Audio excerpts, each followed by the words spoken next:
iPlus training സൊല്യൂഷൻ്റെ പുതിയൊരു വീഡിയോയിലേക്ക് ഏവർക്കും സ്വാഗതം.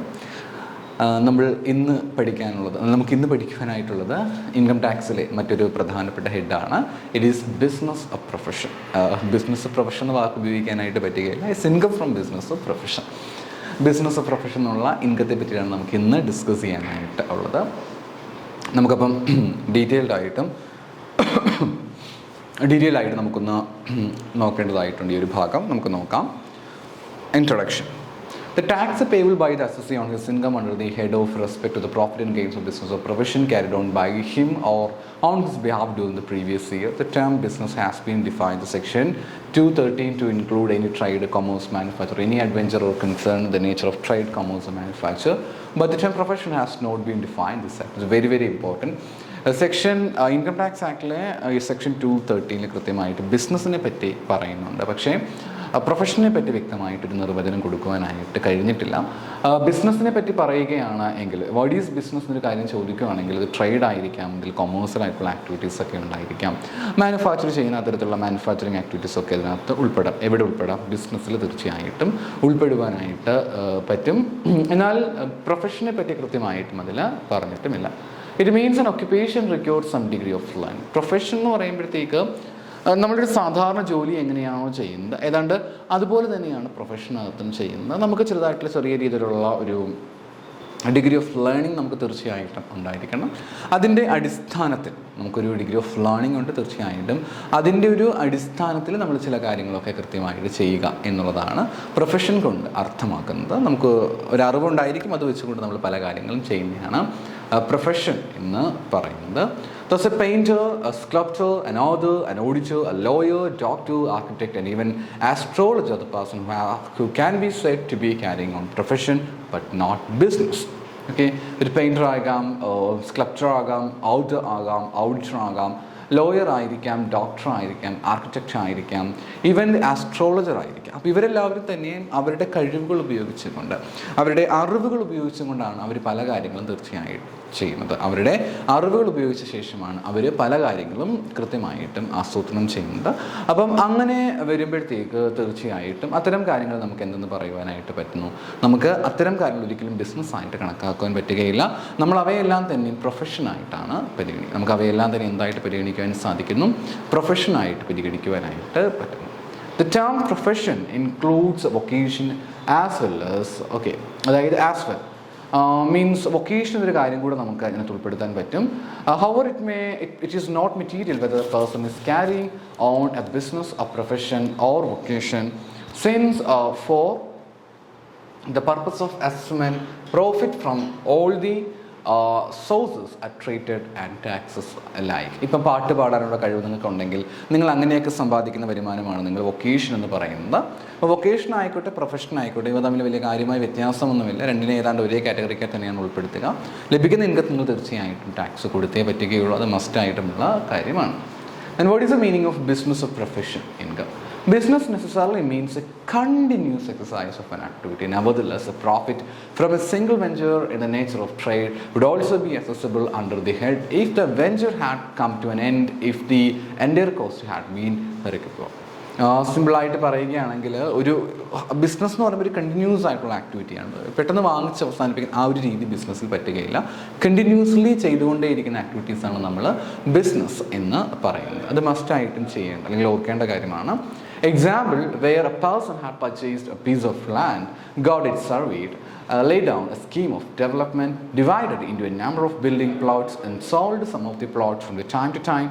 So he would not be charged tax on the national profit made on the individual side of plot. He would be liable to pay the tax on the surplus after all the plots have been sold and the venture has come to an end, or after he has recovered the cost of all the plots and expenditure incidental thereto has his surplus left. Okay, ഇപ്പോൾ ഇവിടെ പറഞ്ഞിരിക്കുന്ന ഒരു property വിൽക്കുന്ന ആളെ സംബന്ധിച്ചിട്ടുള്ളൊരു കാര്യമാണ് നമ്മളിവിടെ പറയുന്നത്.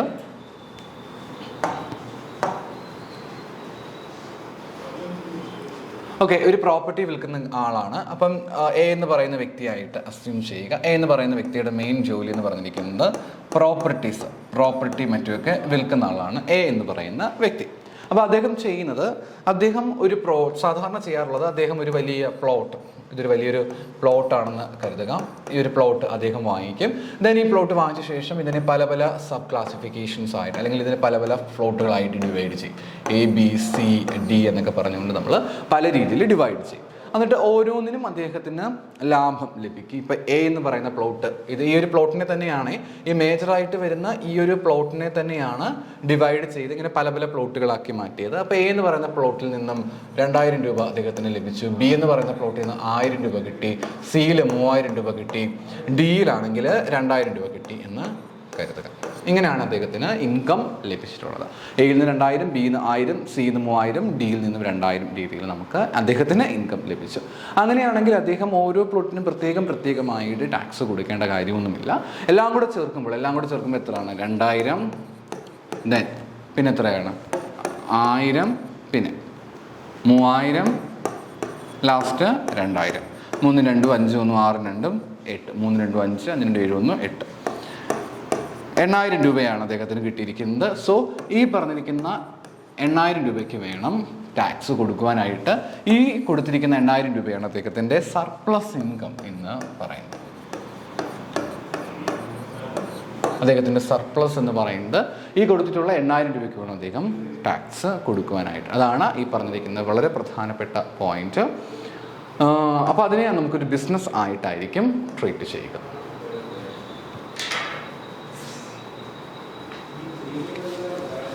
Profit may be realized in the money or money's worth, that is the cash or in kind.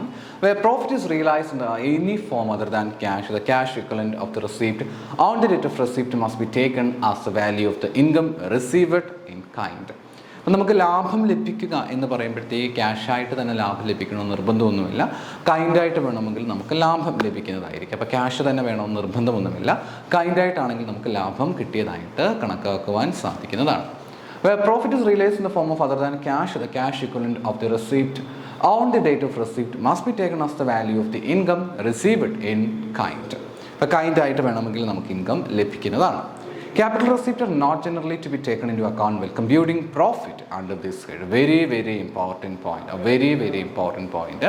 സാധാരണ രീതിയിൽ ക്യാപിറ്റൽ റെസിപ്റ്റ് ആയിട്ട് വരുന്ന കാര്യങ്ങളൊന്നും തന്നെയും നമ്മൾ എന്തായിട്ട് ട്രീറ്റ് ചെയ്യാറില്ല, ഈ പറഞ്ഞിട്ടുള്ള ഇൻകമായിട്ട് നമ്മൾ പരിഗണിക്കാറില്ല. ക്യാപിറ്റൽ റെസിപ്റ്റിൽ നിന്ന് നമുക്ക് എന്തായിട്ട് പരിഗണിക്കുവാനായിട്ട് സാധിക്കുകയില്ല. നമുക്ക് ഇൻകമായിട്ട് പരിഗണിക്കുവാൻ അല്ലെങ്കിൽ പ്രോഫിറ്റ് ആയിട്ട് നമുക്ക് പരിഗണിക്കുവാനായിട്ട് പറ്റുകയില്ല as per the tax. Capital payment voluntarily made by the person who were under no obligation to pay anything to all would be income in the hands of the recipient if they were received in the course of business or by the exercise of profession on vocation. ഇനി മറ്റൊരു point എന്ന് പറഞ്ഞിരിക്കുന്നത് പേയ്മെൻറ്റുകൾ മറ്റും ലഭിക്കുകയാണെങ്കിൽ, ഇപ്പോൾ ബിസിനസ്സിനെ സംബന്ധിച്ച് അല്ലെങ്കിൽ പ്രൊഫഷനെ സംബന്ധിച്ച് നോക്കുകയാണെങ്കിൽ അല്ലെങ്കിൽ വൊക്കേഷനെ സംബന്ധിച്ച് നോക്കുകയാണെങ്കിൽ അവർക്ക് പലതരത്തിലുള്ള പേയ്മെൻറ്റുകൾ ലഭിക്കുന്നതായിരിക്കും. കാരണം വിൽക്കുമ്പോൾ അല്ലെങ്കിൽ സർവീസ് പ്രൊവൈഡ് ചെയ്യുമ്പോഴൊക്കെ അവർക്ക് എന്ത് ലഭിക്കുന്നതാണ്? പേയ്മെൻറ്റുകൾ ലഭിക്കുന്നതാണ്. അപ്പോൾ അങ്ങനെ ലഭിക്കുന്ന പേയ്മെൻറ്റുകൾ ഒരു കാരണവശാലും പ്രത്യേകമായിട്ട് നമുക്ക് ട്രീറ്റ് ചെയ്യാൻ പറ്റുകയില്ല. അത്തരം പേയ്മെൻറ്റുകൾ നമ്മൾ എന്തായിട്ടാണ് ട്രീറ്റ് ചെയ്യുക? അത്തരം പേയ്മെൻറ്റുകൾ നമ്മൾ ട്രീറ്റ് ചെയ്യുന്നത് എപ്പോഴും ബിസിനസ് കണക്ട് ചെയ്തിട്ടുണ്ടെങ്കിൽ നമ്മൾ ട്രീറ്റ് ചെയ്യുന്നത് ബിസിനസ് ആയിട്ടായിരിക്കും. അത്തരം പേയ്മെൻറ്റുകൾ പ്രൊഫഷൻ കണക്ട് ചെയ്തിട്ടാണ് നമുക്ക് ഇങ്ങോട്ട് ലഭിക്കുന്നതെങ്കിൽ നമ്മൾ അവയെ പ്രൊഫഷൻ ഇൻകം ആയിട്ടാണ് ട്രീറ്റ് ചെയ്യുക. അത്തരം കാര്യങ്ങൾ നമ്മൾ വൊക്കേഷൻ കണക്ട് ചെയ്തിട്ടാണ് നമുക്ക് ലഭിക്കുന്നതെങ്കിൽ അവയെ നമ്മൾ വൊക്കേഷൻ ആയിട്ടാണ് ട്രീറ്റ് ചെയ്യാറുള്ളത്. Thus, any amount paid to a lawyer by a person who has not a client but who has been benefited by the lawyer's professional service to another would be accessible as a lawyer's income. ഇനിയിപ്പം lawyer അദ്ദേഹത്തിന് income ലഭിക്കുകയാണ്, ഏതെങ്കിലും ഒരു വ്യക്തിയുടെ കയ്യിൽ നിന്ന് അദ്ദേഹത്തിന് income ലഭിക്കുകയാണ്. അപ്പോൾ അങ്ങനെ അദ്ദേഹത്തിന് ഇൻകം ലഭിക്കുകയാണ് എങ്കിൽ തീർച്ചയായിട്ടും ക്ലയൻറ്റിൻ്റെ കയ്യിൽ നിന്ന് അദ്ദേഹത്തിന് ഇൻകം ലഭിച്ചാൽ ഉറപ്പായിട്ടും പ്രൊഫഷണൽ ഇൻകം ആയിട്ട് പരിഗണിക്കുവാൻ സാധിക്കും. എന്നാൽ ക്ലയൻറ്റ് പകരമായിട്ട് മറ്റൊരു വ്യക്തി, പക്ഷേ അദ്ദേഹത്തിന് ഈ ലോയറിൽ നിന്നും തീർച്ചയായിട്ടും പല ബെനിഫിറ്റ്സുകളും ലഭിക്കുകയുണ്ടായി. അങ്ങനെ ലഭിച്ച ബെനിഫിറ്റ്സിന് തീർച്ചയായിട്ടും ഇൻകം ഇവിടെ കിട്ടുകയാണെന്ന് കരുതുക. അങ്ങനെ ലഭിച്ച ബെനിഫിറ്റ്സിന് തീർച്ചയായിട്ടും ഇവിടെ ഇൻകം കിട്ടുകയാണെന്ന് കരുതുക.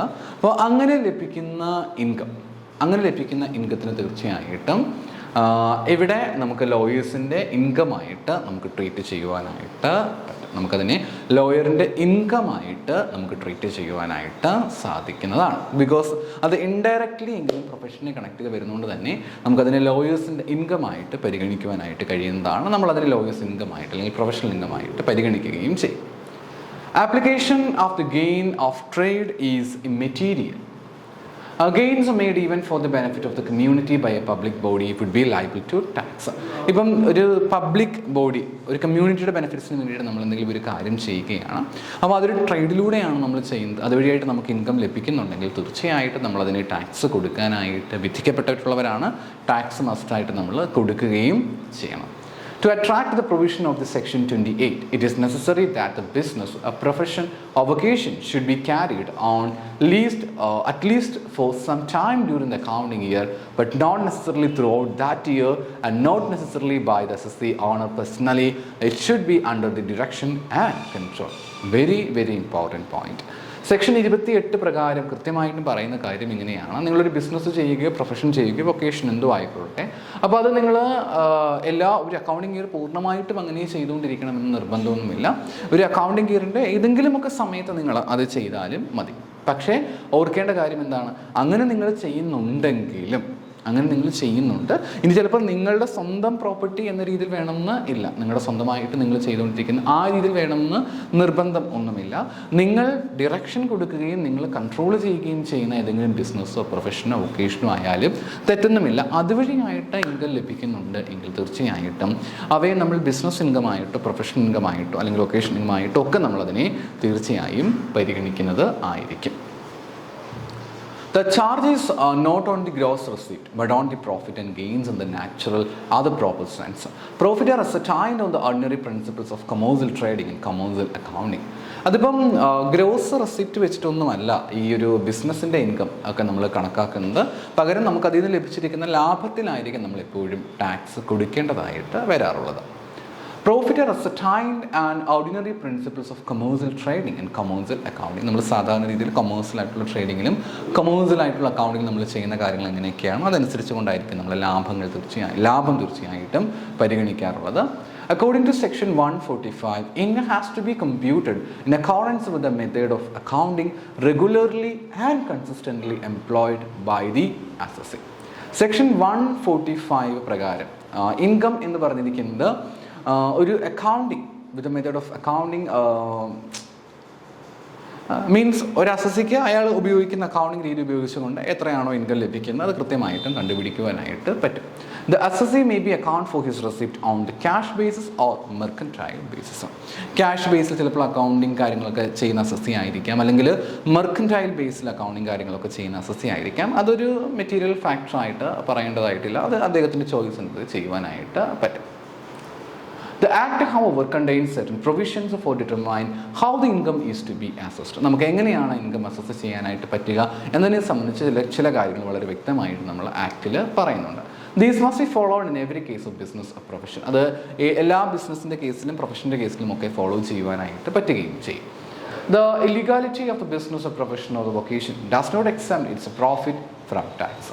The revenue is not concerned with the kind of illegality in the income or its sources. Income is taxable even if the assessee is carrying on the business, profession or vocation without any profit margin. ഇല്ലീഗാലിറ്റിയെ പറ്റിയിട്ട് പറയുന്നുണ്ട്. Illegal business നിങ്ങൾ ചെയ്താൽ നിങ്ങൾ tax കൊടുക്കേണ്ടതായിട്ട് വരും. ടാക്സിൻ്റെ കാര്യത്തിൽ ആ വ്യത്യാസമൊന്നും ഉണ്ടാകത്തില്ല, ചിലപ്പോൾ ഫൈനും അടയ്ക്കേണ്ടതായിട്ട് വരും, ടാക്സ് കൊടുക്കേണ്ടതായിട്ട് വരും. അതൊരു മസ്റ്റായിട്ടുള്ള കാര്യം തന്നെയാണ്.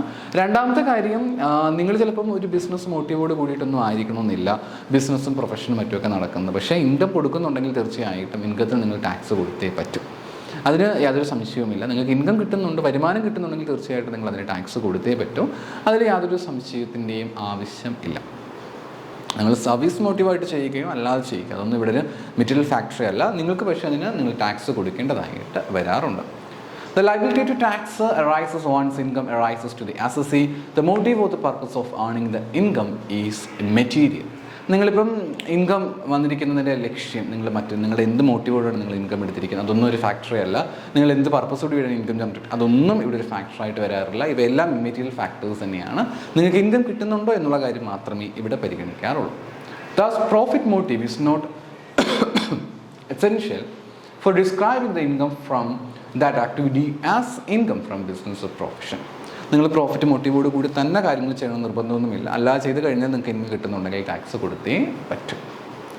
The profit of each distinct business must be computed separately, but the tax chargeable under the section is not on the separate income of the every distinct business, but on the aggregate profit of all the business carried on by the assessee. Okay, അപ്പോൾ ഇവിടെ പറഞ്ഞിരിക്കുന്ന കാര്യം, നമുക്കിപ്പോൾ പല ബിസിനസ്സുകൾ ഉണ്ടായിരിക്കും. അപ്പം അവിടെ നിന്നുമൊക്കെ നമുക്ക് ലഭിക്കുന്ന ബിസിനസ്സുകളെ നമ്മൾ തീർച്ചയായിട്ടും സെപ്പറേറ്റ് ആയിട്ട് കണ്ടുപിടിക്കുകയും പിന്നെ അവസാനമാകുമ്പോഴത്തേക്ക് എല്ലാം കൂടെ മൊത്തം നമ്മൾ എന്തുമാത്രം ടാക്സ് അടയ്ക്കേണ്ടതായിട്ടുണ്ട് എന്നുള്ള കാര്യത്തെപ്പറ്റി നമുക്കൊരു വ്യക്തമായിട്ടുള്ള ഐഡിയ ഉണ്ടാക്കിയെടുക്കുകയും ചെയ്യണം. അത് മസ്റ്റായിട്ടുള്ളൊരു കാര്യം തന്നെയാണ്. Profit should be computed after deducting the loss and expenses incurred for the earning income in the regular course of business, profession, vocation, unless the loss or expense is expressly or by necessary implication disallowed by the Act. ഇനിയിപ്പോൾ നമുക്ക് income കിട്ടുന്ന സമയത്ത് പലപ്പോഴും എക്സ്പെൻസുകൾ ഉണ്ടാകാറുണ്ട്. പലതരത്തിലുള്ള എക്സ്പെൻസുകൾ ഉണ്ടാകാറുണ്ട്. നമുക്കൊരു income കിട്ടുന്നതിന് വേണ്ടിയിട്ട് നമ്മൾ പലതരത്തിലുള്ള എക്സ്പെൻസുകൾ കൊണ്ടുവരേണ്ടതായിട്ടുണ്ട്. സംടൈംസ് നമുക്ക് ചിലപ്പം ലോസും മറ്റും ഉണ്ടാകാനായിട്ടുള്ള സാധ്യതയും ഉണ്ട്. അപ്പോൾ ഇവിടെ ഓർക്കേണ്ട കാര്യം, അങ്ങനെ ലോസും മറ്റുമൊക്കെ നമുക്ക് ഉണ്ടാകുന്നുണ്ടെങ്കിൽ തീർച്ചയായിട്ടും നമുക്ക് ടാക്സ് അതനുസരിച്ച് നമുക്ക് ഡിഡക്റ്റ് ചെയ്യുവാനായിട്ട്, മീൻസ് ഇൻകത്തിൽ നമുക്ക് അത്തരത്തിലുള്ള ലോസും എക്സ്പെൻസുകളും മറ്റുമൊക്കെ നമുക്ക് കുറയ്ക്കുവാനായിട്ട് തീർച്ചയായിട്ടും സാധിക്കുന്നതാണ്. അവയെല്ലാം നമുക്ക് കൃത്യമായിട്ടും കുറയ്ക്കുവാനായിട്ട് പറ്റും. അവയെല്ലാം നമ്മൾ കൃത്യമായിട്ട് കുറയ്ക്കുകയും ചെയ്യാം. പക്ഷേ ഓർക്കേണ്ട കാര്യം, അപ്പോൾ എല്ലാ എക്സ്പെൻസുകളും എല്ലാ ലോസസും കുറയ്ക്കുവാനായിട്ടൊന്നും പറ്റുകയില്ല. ഇൻകം ടാക്സ് ആക്ട് പറഞ്ഞിരിക്കുന്ന ചില എക്സ്പെൻസുകളും ചില ലോസും മാത്രമേ നമുക്ക് കുറയ്ക്കുവാനായിട്ട് പറ്റുകയുള്ളൂ. Income arising from business asset which are temporarily let out. Example, an oil mill, cinema, theatre, hotel, winning a textile factory, rice mill, or jute press would be assessable as business income. നിങ്ങൾക്ക് ഏതെങ്കിലും temporary ആയിട്ടുള്ള let ഔട്ടിൽ നിങ്ങൾക്ക് എന്തെങ്കിലും വരുമാനം ലഭിക്കുകയാണെങ്കിലും, ബിസിനസ്സായിട്ട് നിങ്ങൾ എന്ത് ചെയ്യുന്നുണ്ടോ, നിങ്ങൾ ചെയ്യുന്ന ബിസിനസ്സിൽ നിങ്ങൾക്ക് എന്ത് വരുമാനം ലഭിക്കുന്നുണ്ടോ ആ വരുമാനം തീർച്ചയായിട്ടും നിങ്ങൾ ടാക്സ് കൊടുത്തേ പറ്റുകയുള്ളൂ. അത് മസ്റ്റായിട്ടുമുള്ള കാര്യമാണ്. അത് വലിയൊരു ലക്ഷ്യത്തോടു കൂടി നിങ്ങൾ ചെയ്യണം, അങ്ങനെ നിർബന്ധമൊന്നുമില്ല. ടെമ്പററി ആയിട്ട് നിങ്ങൾ സെറ്റ് ഔട്ട് ചെയ്തിരിക്കുന്നൊരു സ്ഥലത്തു നിന്നുമാണ് നിങ്ങൾക്ക് ലഭിക്കുന്നതെങ്കിൽ തീർച്ചയായിട്ടും നിങ്ങൾ ടാക്സ് കൊടുക്കേണ്ടതായിട്ട് വരും. But if the commercial asset is permanently let out, the income is taxable in the income from house property or income from other sources depending on the fact and circumstances of the cases. ഇപ്പോൾ temporary ആയിട്ടുള്ളൊരു let out പ്രോപ്പർട്ടിയിൽ നിന്നുമാണ് നിങ്ങൾക്ക് വരുമാനം ലഭിക്കുന്നതെങ്കിൽ തീർച്ചയായിട്ടും നിങ്ങൾക്ക് അത് business ഇൻകത്തിൽ ഉൾപ്പെടുത്തുവാനായിട്ട് പറ്റും. എന്നാൽ അതേ സ്ഥാനത്ത് നിങ്ങളൊരു പെർമനൻ്റ് ആയിട്ടുള്ളൊരു ബിൽഡിംഗ് ആണ് ലെറ്റ് ഔട്ട് ചെയ്യാൻ വേണ്ടി കൊടുക്കുന്നതെന്ന് കരുതുക. ഒരു ബിസിനസ്സുകാരന് നിങ്ങൾ എന്ത് ചെയ്യുകയാണ്, പെർമനൻ്റ് ആയിട്ടുള്ളൊരു ബിൽഡിംഗ്, നിങ്ങൾക്ക് സ്വന്തമായിട്ടൊരു ബിൽഡിംഗ് ഉണ്ട്, ആ ബിൽഡിംഗ് നിങ്ങളുടെ ആ ഒരു ബിസിനസ്സുകാരൻ്റെ ബിസിനസ് ചെയ്യുന്നതിന് വേണ്ടിയിട്ട് കൊടുക്കുകയാണ്. അപ്പോൾ അങ്ങനെയൊക്കെ നിങ്ങൾ ചെയ്യുന്നുണ്ടെങ്കിൽ തീർച്ചയായിട്ടും അതൊക്കെ നമുക്ക് എവിടെയാണ് അത് എവിടെയൊക്കെയാണ് ചാർജ് ചെയ്യാനായിട്ട് പറ്റുക. ഒന്നുകിൽ ഇൻകം ഫ്രം ഹൗസ് പ്രോപ്പർട്ടി നമ്മളത് ചാർജ് ചെയ്യുക, അതല്ലാത്ത പക്ഷം നിങ്ങൾക്കത് എവിടെ ചാർജ് ചെയ്യാനായിട്ട് പറ്റും, നിങ്ങൾക്കത് വേണമെങ്കിൽ അതർ സോഴ്സിൽ ചാർജ് ചെയ്യാനായിട്ട് പറ്റും. ഡിപ്പെൻഡ്സ് ഓൺ ദ കേസ് ഏതാണോ അത് അടിസ്ഥാനമാക്കിക്കൊണ്ട് നിങ്ങൾക്ക് ഒന്നുകിൽ ഹൗസ് പ്രോപ്പർട്ടി ഇൻകമായി ട്രീറ്റ് ചെയ്യാം, അതല്ലാത്ത പക്ഷം നിങ്ങൾക്ക് അത് എന്തായിട്ട് ട്രീറ്റ് ചെയ്യാനായിട്ട് പറ്റും, ബിസിനസ് ഇൻകമായിട്ട്, അതർ സോഴ്സായിട്ട് വേണമെങ്കിൽ നിങ്ങൾക്കത് ട്രീറ്റ് ചെയ്യുവാനായിട്ട് പറ്റും. ഇനി അടുത്തൊരു പോയിൻ്റാണ് ബേസിസ് ഓഫ് ചാർജ്. നമ്മളിനി എങ്ങനെയാണ് ബിസിനസ് ഇൻകത്തിൻ്റെ കാര്യമൊക്കെ വരുന്നത്, നമ്മളതാണ് നോക്കുന്നത്. The various items of the income chargeable to tax as income under the head of profit and gains of business of professional under income arising to any person by way of profit and gains from the business profession vocation carried on by him at any time during the previous ഇയറിൽ തന്നെ ലഭിക്കുന്ന വരുമാനത്തെ പറ്റിയിട്ടാണ് ഇവിടെ കൊടുത്തിട്ടുള്ളത്. Previous ഇയറിൽ നിങ്ങൾക്ക് പ്രോഫിറ്റിലൂടെയോ അല്ലെങ്കിൽ ബിസിനസ്സിലെ ഗെയിൻസിലൂടെയോ പ്രൊഫഷനിലൂടെയോ വൊക്കേഷൻസിലൂടെയൊക്കെ നിങ്ങൾക്ക് ലഭിക്കുന്ന ഇൻകം തീർച്ചയായിട്ടും നിങ്ങൾ ടാക്സ് കൊടുക്കേണ്ടത് തന്നെയാണ്. നമ്മൾ അവയെ എന്തായിട്ടാണ് ട്രീറ്റ് ചെയ്യാറുള്ളത്, ബിസിനസ് ഓഫ് പ്രൊഫഷണൽ ഇൻകമായിട്ട് ട്രീറ്റ് ചെയ്യാറുണ്ട്. Any compensation or other payment due to received by any person, whatever name called, managing the whole or substantially the whole of the affairs of an Indian company and affairs in India of any other company at or in connection with the termination of his management or office or the modification of any of the term and condition relating thereto. ഇവിടെ പറഞ്ഞിരിക്കുന്ന കാര്യം, any കോമ്പൻസേഷനോ other payment due to received by, ഇനി ഏതെങ്കിലും ഒരു കോമ്പൻസേഷനോ പേയ്മെൻറ്റുകളോ receive ചെയ്യുകയാണ് എങ്കിൽ, എങ്ങനെയാണെങ്കിൽ ആണ് പറഞ്ഞിരിക്കുന്നത്, ഒരു പേഴ്സൺ എന്ത് തന്നെ ആയിക്കോട്ടെ അദ്ദേഹമായിരിക്കും ഒരു കമ്പനിയുടെ അല്ലെങ്കിൽ കുറേ കാര്യങ്ങളൊക്കെ മാനേജ് ചെയ്യുന്നു. അപ്പം കുറേ കാര്യങ്ങളൊക്കെ കൃത്യമായിട്ട് മാനേജ് ചെയ്യുന്നു ഒരാൾക്ക്, അയാൾക്ക് ലഭിക്കുന്ന കോമ്പൻസേഷനും മറ്റ് കാര്യങ്ങളൊക്കെ ഉണ്ടെങ്കിൽ അത് തീർച്ചയായിട്ടും അതിന് ടാക്സ് കൊടുക്കേണ്ടതായിട്ട് വരും. ഏതൊക്കെ കാര്യങ്ങളാണ് നമുക്ക് നോക്കാം. The affairs of an Indian കമ്പനിയുടെ കാര്യങ്ങളൊക്കെ, ഒരു ഇന്ത്യൻ കമ്പനി അതിൻ്റെ കാര്യങ്ങളൊക്കെ നോക്കി നടത്തുന്ന ഒരു മാനേജിങ് ആയിട്ടുള്ള ആൾ, അയാൾക്ക് ലഭിക്കുന്ന കോമ്പൻസേഷൻ പേയ്മെൻറ്റ് നമ്മൾ തീർച്ചയായിട്ടും ബിസിനസ് ഇൻകം അല്ലെങ്കിൽ പ്രൊഫഷണൽ ഇൻകം ആയിട്ടായിരിക്കും പരിഗണിക്കാറുള്ളത്. രണ്ടാമത്തെ കാര്യം, the affairs in India of any other company or in connection with the termination of management or office of the modification of any of the terms and the condition relating to their. പിന്നെ എന്തെങ്കിലുമൊക്കെ ടെർമിനേഷനുമായിട്ട് connect ചെയ്തുകൊണ്ട് അദ്ദേഹത്തിന് എന്തെങ്കിലുമൊക്കെ വരുമാനം ലഭിക്കുന്നുണ്ടെങ്കിൽ അത് തീർച്ചയായിട്ടും ഈ ഒരു പ്രൊഫഷൻ്റെ കാര്യത്തിലേക്ക് കൊണ്ടുവരാൻ പറ്റും. അപ്പോഴെല്ലാം ഓർക്കണം, എല്ലാ കാര്യങ്ങളും മാനേജ് ചെയ്യുന്ന അദ്ദേഹത്തിന് സബ്സ്റ്റാൻഷ്യൽ ഇൻട്രസ്റ്റ് ഉള്ള ഒരു വ്യക്തിയാണ്, അല്ലാതെ ഒരു എംപ്ലോയി അല്ല, സബ്സ്റ്റാൻഷ്യൽ ഇൻട്രസ്റ്റ് ഉള്ള ഒരു വ്യക്തിയാണ്. അതുകൊണ്ടാണ് ഇവിടേക്ക് അത് നമ്മൾ പരിഗണിക്കാറുള്ളത്. Any person by whatever name called holding an agency in India for any part of the activities relating to the business of any other person at or in connection with the termination of the agency or the modification of the terms and conditions relating thereto. Okay, പിന്നീട് പറഞ്ഞ കാര്യം, ഏജൻസികളൊക്കെ നോക്കുന്ന ഏജൻറ്റുമാരുണ്ട് ഇന്ത്യയിൽ.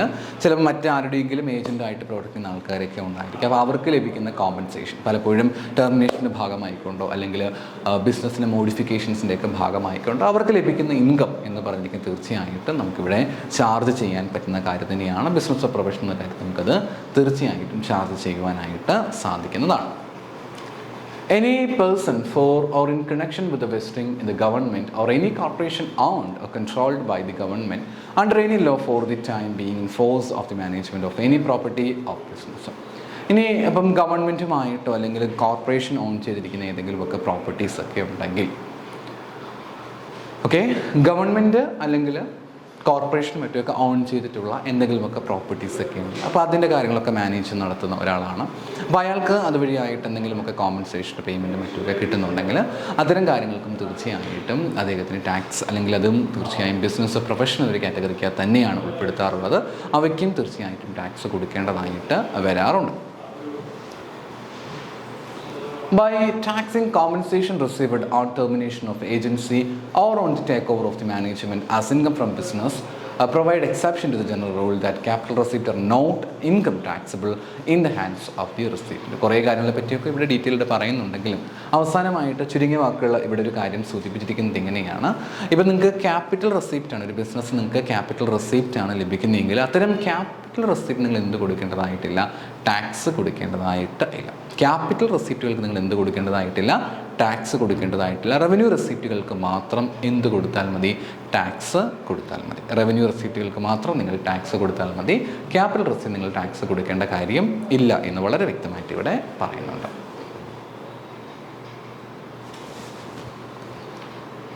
മൂന്നാമത്തെ point നമുക്ക് നോക്കാം. Income derived by any trade, professional or similar association from specific service rendered by them to their members. ഇനി ഏതെങ്കിലുമൊക്കെ ട്രേഡ്, പ്രൊഫഷണൽ അല്ലെങ്കിൽ അതുപോലെയുള്ള സിമിലർ ആയിട്ടുള്ള ഓർഗനൈസേഷൻസ് ഒക്കെ ഉണ്ടായിരിക്കും. അത്തരം ഓർഗനൈസേഷൻസ് അവരുടെ മെമ്പേഴ്സിന് വേണ്ടി എന്തെങ്കിലുമൊക്കെ കാര്യങ്ങൾ ചെയ്തപ്പോഴത്തേക്ക് അതുവഴിയായിട്ട് അവർക്ക് വരുമാനം ലഭിക്കുകയാണ് എന്ന് കരുതുക. അങ്ങനെയാണെങ്കിൽ it may be noted that this forms an exception to the general principle governing the assessment of income of mutual associations such as chambers of commerce, stock brokers association etcetera. പക്ഷേ ഇവിടെ ഓർക്കേണ്ട കാര്യം, ചില എക്സെപ്ഷൻസ് ചില ഏജൻസികൾക്ക് അല്ലെങ്കിൽ ചില അസോസിയേഷൻസിന് കൊടുത്തിട്ടുണ്ട്. ഏതൊക്കെ അസോസിയേഷനാണ്? Income of mutual association like chambers of commerce, stock brokers association. അവിടെയൊക്കെ വരുമ്പോഴത്തേക്ക് പൊതുവായിട്ടുള്ള ജനറൽ ആയിട്ടുള്ള റൂളിൽ ചില എക്സെപ്ഷൻസ് അവിടെയെല്ലാം കൊടുത്തിരിക്കും, നമുക്ക് കാണുവാനായിട്ട് പറ്റും. As a result, the trade or professional similar association performing specific service to its members is to be deemed as carrying on business or in respect of these services, and on that assumption, the income arising therefrom is subject to tax. അപ്പോൾ ഇവിടെ പറയുന്ന കാര്യം, ഇങ്ങനെ അവരുടെ ആളുകൾക്ക് വേണ്ടി അല്ലെങ്കിൽ അവരുടെ മെമ്പേഴ്സിന് വേണ്ടി എന്തെങ്കിലുമൊക്കെ സർവീസും മറ്റുമൊക്കെ പ്രൊവൈഡ് ചെയ്യുന്ന സമയത്ത് പ്രൊവൈഡ് ചെയ്യുന്ന സമയത്ത് തീർച്ചയായിട്ടും ടാക്സബിളായിട്ട് അത് വരാറുണ്ട്, ടാക്സ് കൊടുക്കേണ്ടതായിട്ട് വരാറുണ്ട്. അപ്പോൾ അതിനെയൊക്കെ നമുക്ക് എന്തായിട്ട് പരിഗണിക്കുവാൻ പറ്റും? ബിസിനസ് ഇൻകമായിട്ട് അല്ലെങ്കിൽ പ്രൊഫഷണൽ ഇൻകമായിട്ട് പരിഗണിക്കുവാനായിട്ട് കഴിയുന്നതാണ്. അവയ്ക്കെല്ലാം ടാക്സ് കൊടുക്കേണ്ടതും അത്യാവശ്യമായ കാര്യമാണ്, ടാക്സ് കൊടുക്കുവാനായിട്ട് പറ്റും. For this purpose, it is not necessary that the income received by the association should be definitely or directly related to these services. അപ്പോൾ ഇവിടെ ഓർക്കേണ്ട കാര്യം, ഇങ്ങനെയുള്ള അസോസിയേഷൻ്റെ ഭാഗത്തു നിന്ന് ഇങ്ങനെയുള്ള ഇൻകംസും മറ്റുമൊക്കെ കിട്ടുന്ന സമയത്ത് അത് ഡയറക്റ്റായിട്ടും ഈ സർവീസുമായിട്ട് കണക്ട് ചെയ്ത് വരണമെന്ന് നിർബന്ധമൊന്നുമില്ല. ഇൻഡയറക്റ്റായിട്ടോ ഡയറക്റ്റായിട്ടോ ഒക്കെ അത് കണക്ട് ചെയ്ത് വന്നാലും മതി. Profit on sale of a license granted under the Import Control Act Order 1955 made the Import-Export Act 1947. ഇനി എന്തെങ്കിലും ഒരു ലൈസൻസിൻ്റെ profit on sale of a licence granted under ഇപ്പോൾ ഏതെങ്കിലും ഒരു ആക്ട് പ്രകാരമായിട്ട് നമുക്ക് എന്തെങ്കിലുമൊക്കെ ലൈസൻസും മറ്റും പ്രൊവൈഡ് ചെയ്ത് അതുവഴിയായിട്ട് നമുക്ക് എന്തെങ്കിലുമൊക്കെ ഇൻകം ലഭിക്കുകയാണ് എങ്കിൽ ഇവിടെ ഇപ്പോൾ 2 ആക്ടുകളെ പറ്റിയാണ് പറഞ്ഞിരിക്കുന്നത്. ഇമ്പോർട്ട് കൺട്രോൾ ഓർഡർ 1955 അതേപോലെ import and export control act 1947 പറയുന്നുണ്ട്. അപ്പോൾ ഈ ഒരു ആക്ടൊക്കെ പ്രകാരമായിട്ട് എന്തെങ്കിലുമൊക്കെ വരുമാനം ലഭിക്കുന്നുണ്ടെങ്കിൽ അവയും നമുക്ക് തീർച്ചയായിട്ടും ബിസിനസ് ഇൻകമായിട്ട് പരിഗണിക്കുവാൻ സാധിക്കുന്നതാണ്. Cash assistance by whatever name called received by any person against export under a scheme of the government of India. Okay. ഇനി ഗവൺമെൻറ് ഓഫ് ഇന്ത്യ ഒരുപാട് തരത്തിലെ ക്യാഷ് അസിസ്റ്റൻസും മറ്റുമൊക്കെ കൊടുക്കാറുണ്ട്. ആർക്ക് കൊടുക്കാറുണ്ട്? എക്സ്പോർട്ട് ചെയ്യുന്ന ആളുകൾക്ക് കൊടുക്കാറുണ്ട്. ഗവൺമെൻറ് ഓഫ് ഇന്ത്യ ധാരാളം അസിസ്റ്റൻസുകൾ എക്സ്പോർട്ട് പ്രൊമോഷൻ്റെ ഭാഗമായിട്ട് കൊണ്ടുവരാറുണ്ട്. ക്യാഷ് അസിസ്റ്റൻസുകൾ മറ്റുമൊക്കെ എക്സ്പോർട്ട് പ്രൊമോഷൻ്റെ ഭാഗമായിട്ട് പ്രൊവൈഡ് ചെയ്യാറുണ്ട്. അപ്പോൾ അങ്ങനെയുള്ള ക്യാഷ് അസിസ്റ്റൻസും മറ്റുമൊക്കെ അത് എന്ത് തരത്തിലുള്ള അസിസ്റ്റൻസും ആയിക്കോട്ടെ, അങ്ങനെയുള്ള അസിസ്റ്റൻസും മറ്റുമൊക്കെ ലഭിക്കുന്നുണ്ട് എങ്കിൽ അതിന് എന്ത് പേര് തന്നെ കൊടുത്താലും പ്രശ്നമൊന്നുമില്ല. അങ്ങനെയുള്ള അസിസ്റ്റൻസും മറ്റും ലഭിക്കുന്നുണ്ടെങ്കിൽ അവയും ബിസിനസ് പ്രൊഫഷണലുമായിട്ട് നമുക്ക് പരിഗണിക്കുവാൻ സാധിക്കുന്നതാണ്. Any custom duty, excise duty, drawback, repaid or repayable to any person against export under the Customs and Central Excise Duties Drawback Rule 1971. ഇനി ഏതെങ്കിലുമൊക്കെ ഡ്രോബാക്ക് റൂൾസിൻ്റെ ഭാഗമായിക്കൊണ്ട് ഡ്രോബാക്ക് റൂൾസ് എന്ന് പറയുമ്പോഴത്തേക്ക് 1971 ഡ്രോബാക്ക് റൂൾസിനെ പറ്റിയിട്ടാണ് ഇവിടെ പറഞ്ഞിരിക്കുന്നത്. അങ്ങനെയുള്ള ഡ്രോബാക്ക് റൂൾസിൻ്റെ ഭാഗമായിക്കൊണ്ട് എക്സ്പോർട്ട് മറ്റുമൊക്കെ ചെയ്യുന്ന സമയത്ത് എക്സ്പോർട്ടും മറ്റുമൊക്കെ ചെയ്യുമ്പോഴത്തേക്ക് പലപ്പോഴും അവർക്ക് ഡ്രോബാക്ക് തീർച്ചയായിട്ടും ലഭിക്കുന്നതായിരിക്കും. അപ്പോൾ അങ്ങനെയുള്ള ഡ്രോബാക്കിൻ്റെ ഭാഗമായിക്കൊണ്ട് അവർക്ക് എന്തെങ്കിലുമൊക്കെ ഇൻകം ലഭിക്കുന്നുണ്ടെങ്കിൽ അവയും ബിസിനസ്സിൻ്റെ ഇൻകമായിട്ട് നമുക്ക് പരിഗണിക്കുവാൻ സാധിക്കുന്നതാണ്. Any profit on the transfer of the duty entitlement passbook scheme being duty remission scheme under the export and import policy formulated and announced under the section 5 of the Foreign Trade Development and Regulation Act 1992. ഇനി എന്തെങ്കിലുമൊക്കെ profit നമുക്ക് ലഭിക്കുകയാണെങ്കിൽ duty എൻടൈറ്റിൽമെൻറ്റ് passbook scheme പ്രകാരം അതേപോലെ duty remission scheme പ്രകാരമൊക്കെ ആയിട്ട് അതുവഴിയായിട്ട് എന്തെങ്കിലുമൊക്കെ profit നമുക്ക് ലഭിക്കുകയാണ്, അതിൻ്റെ റെസിപ്റ്റോട് നമുക്ക് എന്തെങ്കിലുമൊക്കെ ലാഭം ലഭിക്കുകയാണെങ്കിൽ അത്തരം പ്രോഫിറ്റ് മറ്റുമൊക്കെ നമുക്ക് എന്തിൻ്റെ അണ്ടറിലേക്ക് കൊണ്ടുവരാനായിട്ട് സാധിക്കും? ഈ പറഞ്ഞിട്ടുള്ള ബിസിനസ് ഇൻകത്തിൻ്റെ അണ്ടറിലേക്ക് കൊണ്ടുവരുവാനായിട്ട് സാധിക്കുന്നതാണ്. Any profit on the transfer of duty-free replenishment certificate being duty remission scheme under the export and import policy formulated and announced under the section 5 of the Foreign Trade Development Regulation Act 1992. ഇനി അതുകൂടാതെ മറ്റൊരു duty free act അല്ലെങ്കിൽ certificate through നമുക്ക് income ലഭിക്കുന്നതിനെ പറ്റിയിട്ട് ഇവിടെ പറയുന്നുണ്ട്. ഏത് സർട്ടിഫിക്കറ്റാണ്? Duty free റിപ്ലൻഷ്മെൻറ്റ് സർട്ടിഫിക്കറ്റിൻ്റെ ട്രാൻസ്ഫറിൻ്റെ സഹായത്തോടു കൂടി നമുക്ക് എന്തെങ്കിലുമൊക്കെ ഇൻകം ലഭിക്കുന്നുണ്ടെങ്കിൽ അത്തരം ഇൻകത്തെ നമ്മൾ എന്തായിട്ട് ട്രീറ്റ് ചെയ്യാനായിട്ട് പറ്റും? ബിസിനസ് ഇൻകമായിട്ട് നമുക്ക് പരിഗണിക്കുവാനായിട്ട് സാധിക്കുന്നതാണ്. സോ നമ്മളിപ്പോൾ ഇന്ന് ഡിസ്കസ് ചെയ്ത കാര്യങ്ങൾ കൂടി നമുക്കൊന്ന് വേഗത്തിൽ നോക്കാം. നമ്മളിന്ന് ഡിസ്കസ് ചെയ്ത് തുടങ്ങിയത് തന്നെ ബിസിനസ് ഇൻകത്തെ പറ്റി പറഞ്ഞുകൊണ്ടായിരുന്നു, ബിസിനസ് പ്രൊഫഷൻ ഇൻകത്തെ പറ്റി പറഞ്ഞുകൊണ്ടായിരുന്നു. വളരെ വ്യക്തമായിട്ട് ബിസിനസ്സിനെ പറ്റി കൃത്യമായിട്ടും ഒരു സെക്ഷൻ അവിടെ കൊടുത്തിട്ടുണ്ടെങ്കിൽ പോലും പ്രൊഫഷനെ പറ്റിയിട്ട് നമുക്ക് തീർച്ചയായിട്ടും ഒരു സെക്ഷൻ അവിടെ കൊടുത്തിട്ടില്ല. അപ്പോൾ അതിൽ വൊക്കേഷൻ എന്നുള്ള കാര്യം ഉൾപ്പെടുമെന്ന് ഞാൻ പറയുകയുണ്ടായി. ദെൻ കുറേ കാര്യങ്ങൾ നമ്മളത് കണക്ട് ചെയ്തുകൊണ്ട് കുറേ എക്സാമ്പിൾസ് മറ്റ് ഡീറ്റെയിൽസ് ആയിട്ടും അത്തരം കാര്യങ്ങളൊക്കെ നമ്മളിവിടെ ഡിസ്കസ് ചെയ്തു. ദെൻ പിന്നീട് നമ്മൾ പറഞ്ഞത് ബേസിസ് ഓഫ് ചാർജ് എന്നൊരു ഭാഗമായിരുന്നു. ബേസിസ് ഓഫ് ചാർജ് എന്നൊരു ഭാഗം നമ്മൾ ഡിസ്കസ് ചെയ്തിട്ടുണ്ടായിരുന്നു. എങ്ങനെയാണ് നമുക്ക് പ്രൊഫഷനിലും ചാർജ് ചെയ്യാനായിട്ട് പറ്റുക, എന്തൊക്കെ കാര്യങ്ങൾ ഇതിൽ ഉൾപ്പെടുത്തുവാൻ പറ്റുമെന്നുള്ള കാര്യമാണ് പിന്നീട് നമ്മൾ നോക്കിയിട്ടുണ്ടായിരുന്നു. ഒരുപാട് കാര്യങ്ങൾ ഇത് കണക്ട് ചെയ്തുകൊണ്ട് വരുന്നുണ്ടായിരുന്നു. നമ്മൾ വിചാരിക്കുന്ന പോലെയല്ല, ഒരുപാട് കാര്യങ്ങൾ ഇതിൽ വരുന്നുണ്ടായിരുന്നു. പലപ്പോഴും നമുക്ക് കിട്ടുന്ന പല അസിസ്റ്റൻസുകളും എസ്പെഷ്യലി എക്സ്പോർട്ട് കണക്ട് ചെയ്തുകൊണ്ട് നമുക്ക് ലഭിക്കുന്ന പല അസിസ്റ്റൻസുകൾക്ക് പോലും നമ്മൾ ടാക്സ് കൊടുക്കേണ്ടതായിട്ട് വരാറുണ്ട്. മറ്റൊരു പ്രധാനപ്പെട്ട കാര്യം, നമ്മളൊരു ബിസിനസ് ചെയ്യുകയാണെങ്കിലും പ്രൊഫഷൻ ചെയ്യുകയാണെങ്കിലും ലാഭം ലക്ഷ്യം വെച്ചുകൊണ്ട് തന്നെ ചെയ്യണമെന്ന് നിർബന്ധമൊന്നുമില്ല. ലാഭമല്ലാതെ മറ്റു കാര്യങ്ങൾ ലക്ഷ്യം വെച്ചിട്ട് ചെയ്താലും പ്രശ്നമൊന്നുമില്ല. ലാഭം ലക്ഷ്യം വെച്ചുകൊണ്ട് തന്നെ ചെയ്യണമെന്ന് നിർബന്ധമൊന്നുമില്ല. സർവീസ് മോട്ടീവ് ആണെങ്കിൽ പോലും അതിൽ നിന്ന് ഇൻകം ലഭിക്കുന്നുണ്ടെങ്കിൽ തീർച്ചയായിട്ടും ടാക്സ് കൊടുക്കേണ്ടതായിട്ട് വരും. ഇനി കുറച്ച് കാര്യം കൂടി പഠിക്കാനുണ്ട്, നമുക്കത് വരുന്ന ക്ലാസ്സിൽ നോക്കാം. മറ്റൊരു വീഡിയോയുമായി നമുക്ക് വീണ്ടും കാണാം. Thank you.